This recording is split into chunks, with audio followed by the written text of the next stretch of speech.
নমস্কার, people's voice নিউজে আপনাদের সবাইকে স্বাগত। আমি অরূপ।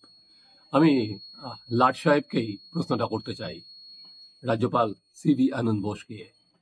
এই যে ফুলের গন্ধ, সত্যিকারের বন্ধুত্বের যে ফুলের গন্ধ আপনি রাজভবনে নতুন করে পেলেন। এখন শীতকাল, রাজভবনের আমরা জানি প্রচুর ফুল ফোটে, খুব ভালো বাগান আছে।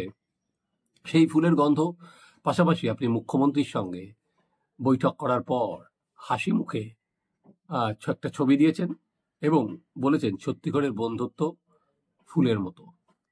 আর উনি তাই আপনাকেই আমার প্রশ্ন, আপনি কি এই ফুলের গন্ধটা নিয়ে যাবেন সন্দেশখালীর ওই মেয়েদের কাছে, যাদের সন্দেশখালীর ওই ঘটনার পর, মেয়েদের ওপর অত্যাচারের পর যারা কাছে আপনি গিয়েছিলেন এবং আপনাকে যারা হাতে রাখিও পরিয়েছিল, আপনি বলেছিলেন যেরা আজকে থেকে আমার বোন হয়ে গেল, তো তাদেরও গিয়ে কি এবার ফুলের গন্ধটা শেখাবেন? কিন্তু কেন বলছি, আপনি তো ফুলের গন্ধ পেলেন, কিন্তু তারা তো এখনো পাচ্ছে না, তারা তো এখনো বিচারটা পায়নি।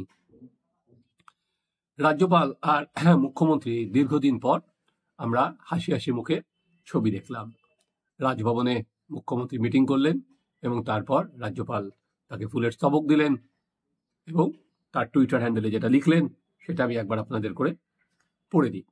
সত্যিকারের বন্ধুত্ব ফুলের মতো, অন্ধকার যত ঘনায় তার দীপ্তি ততই বাড়ে।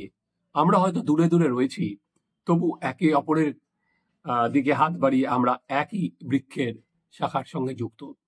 রাজ্যপাল ইংরেজি সাহিত্যের মানুষ, উনি যখন শেক্সপিয়ার কোট করেন, বায়রন কোট করেন, নানা রকমের কাব্যিক ভাষায় বলেন, এটাও হয়তো উনি কাব্য করেছেন। কিন্তু কিন্তু উনি যে ফুলের গন্ধর কথা বলছেন, সেই ফুলগুলোই হয়তো শুকিয়ে গেছে। যে বাচ্চা নাবালিকারা মারা গেছে, রেপড হয়েছে, মার্ডার হয়েছে, তারা কিন্তু শুকিয়ে গেছে। যাদের বাড়িতে গিয়ে রাজ্যপাল বলেছিলেন তারা প্রত্যেকে বিচার পাবে, তারা কি বিচার পেয়েছে? তখন এই হেডিংটা আমি অনেকভাবেই করতে পারতাম। বরফ কি গলল এতদিন পর, দ্বন্দ্ব কি ঘুচল? কিন্তু আমার কেন জানি মনে হচ্ছে অনেক প্রাসঙ্গিক হবে আমরা যদি এরকম ভাবে ভাবি যে আমার দুধ মিশে গেল এবং আমরা বাংলার জনগণ কি আঁটি হয়ে পড়ে থাকলো, সেটাও কিন্তু হতে পারে। আমরা দেখলাম দীর্ঘদিন পর মুখ্যমন্ত্রী রাজভবনে গেলেন। পেছনে ফিরে যদি তাকাই, মুখ্যমন্ত্রীর কথাগুলো যেগুলো কানে আমাদের এখনো লেগে আছে, তিনি বলেছিলেন যে তিনি ডাকলেও রাজভবনে যাবেন না, একা তো যাবেনই না, রাস্তায় যাবেন, রাজভবনে নয়। এবং 15ই আগস্টের যে স্বাধীনতা দিবসের যে অনুষ্ঠানে মুখ্যমন্ত্রী এটা যান, এটা রিচুয়াল, সেখানে যেতেই হয় রাজভবনে। গিয়েও আমরা দেখেছিলাম উনি দূরে বসেছিলেন ওনার পুরো টিমকে নিয়ে এবং উনি বলেছিলেন একা উনি আর যাবেন না রাজভবনে। তো এবার আমি যে ফটো ফ্রেমের বাইরে তো কাউকে দেখিনি, সেখানে কিন্তু মুখ্যমন্ত্রীকে একাই দেখলাম, উনি একাই গিয়েছিলেন। তো একদিকে যখন মুখ্যমন্ত্রী গেলেন, অন্যদিকে এবার আসি রাজ্যপাল সিভি আনন্দ বোস সম্পর্কে। মিস্টার বোস, আপনি এখনো পর্যন্ত যে কথাগুলো বলেছিলেন সেখানে ফুলের গন্ধ নয়, আপনার কথাগুলো থেকে যেগুলো আসছিল যে এই সম্পর্কে, এই গভর্নমেন্ট সম্পর্কে আপনার যে ধ্যান ধারণা আপনি তুলে ধরেছিলেন, সেটা আবর্জনা স্তূপ প্রায়। সেখান থেকে গন্ধ আসছিল, বারুদের গন্ধ আসছিল, মেয়েদের কান্নার শব্দ আসছিল। আপনার প্রতিটা কথায় আপনি সেটাই তুলে ধরেছিলেন। দেখুন, গণতন্ত্রে রাজ্যপাল আর মুখ্যমন্ত্রী একসাথে চলবেন, রাজ্যের উন্নয়নে দুজন কাজ করবেন, সেটাই কাম্য, সেটাই তো আমরা চাই। কিন্তু এখানে আসার পর, হাতে খড়ি পর্বের পর কিন্তু সে অতীত। তারপরে আমরা দেখলাম প্রায় মল্লযুদ্ধ একে অপরের বিরুদ্ধে। এবং সিবি আনন্দ বোস যখন এখানে পঞ্চায়েত ভোট হলো, তারপর একাধিক ভোটে উনি জেলায় জেলায় ঘুরলেন, কোনো ইনসিডেন্ট হলেই তিনি সেখানে পৌঁছে যেতেন এবং যা মনে করার তাই কথা বলতেন।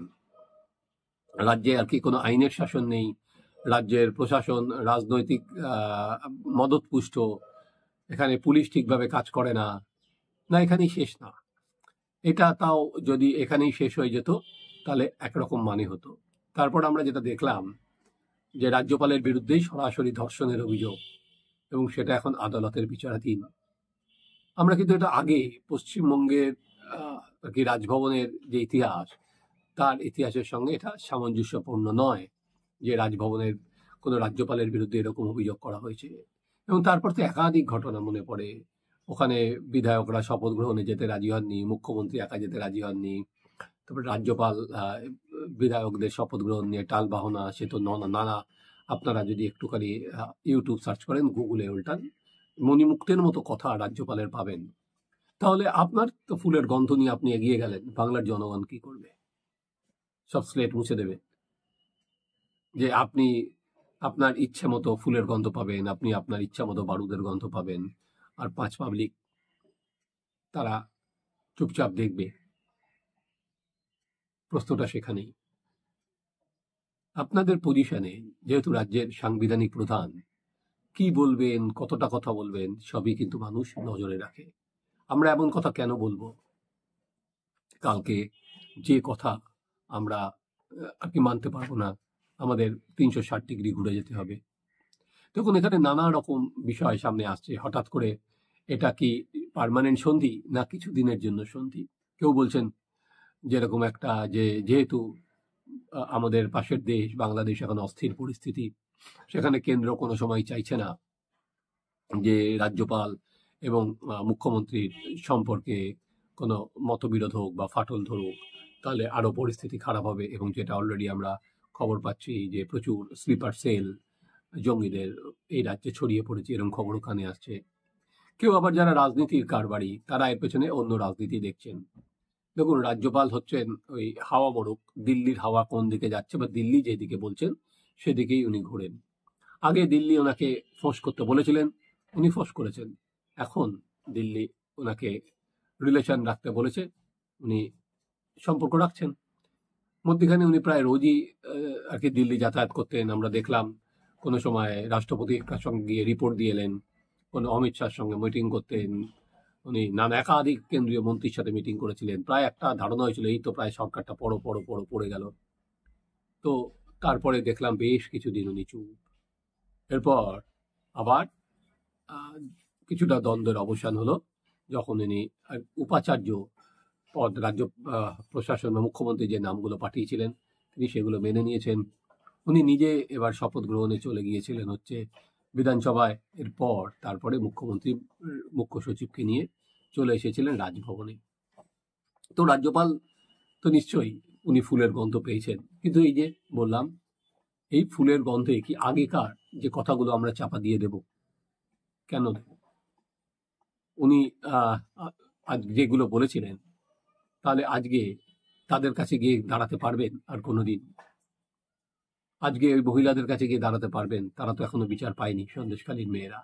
ইদানিং অবশ্য তিনি দীর্ঘদিন দেখলাম চুপ, কোনো মেয়েদের ওপর অত্যাচার বা নির্যাতন হলেও তিনি খুব একটা মুখ খোলেন না। ফলে সংবিধানে রাজ্যপালের পদটা বলা যেতে পারে একটা আলংকারিক পদ, খুব একটা ক্ষমতা নেই, কিন্তু ইদানিং সমস্ত রাজ্যপালই তার ক্ষমতা দেখান এবং তারা একটা মোটামুটি সমান্তরাল প্রশাসন কায়েম করার চেষ্টা করেন। ফলে উনি আগে আমরা দেখেছিলাম জগদীপ ধনখড়ও করেছিলেন, উনি আসার পরও করেছিলেন। তো তারপর সেটা বাড়তে বাড়তে বাড়তে চরম পর্যায়ে পৌঁছে যায় এবং ওনার বিরুদ্ধেই ধর্ষণের মামলা রুজু হয়। এবার কি সেইখানে ইতি? কারণ কেউ রাজনীতির যারা দিল্লির কারবারি তারা বলছেন যে আদানি ইস্যুতে তৃণমূল যায়নি কংগ্রেসের সাথে, তৃণমূল সেখানে কংগ্রেস একা হয়ে গেছে।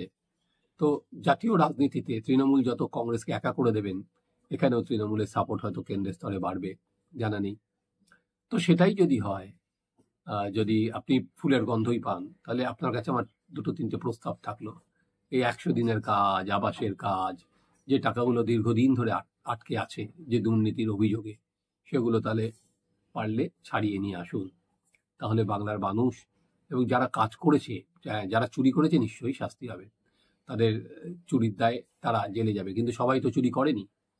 দেখা যাক এই ফুলের গন্ধ কতদিন থাকে, চলুন আমরাও লক্ষ্য করি। কারণ নতুন বছর আসছে, আবার আগামী বছর 26-এ ভোট, আবার কি ফুলটা পড়ে থাকবে, আমরা কাঁটায় হাত দিয়ে দিই। চলুন আমরা লক্ষ্য রাখি। আপনারা দেখতে থাকুন আমাদের চ্যানেল সাবস্ক্রাইব করুন, আপনাদের মতামত জানান।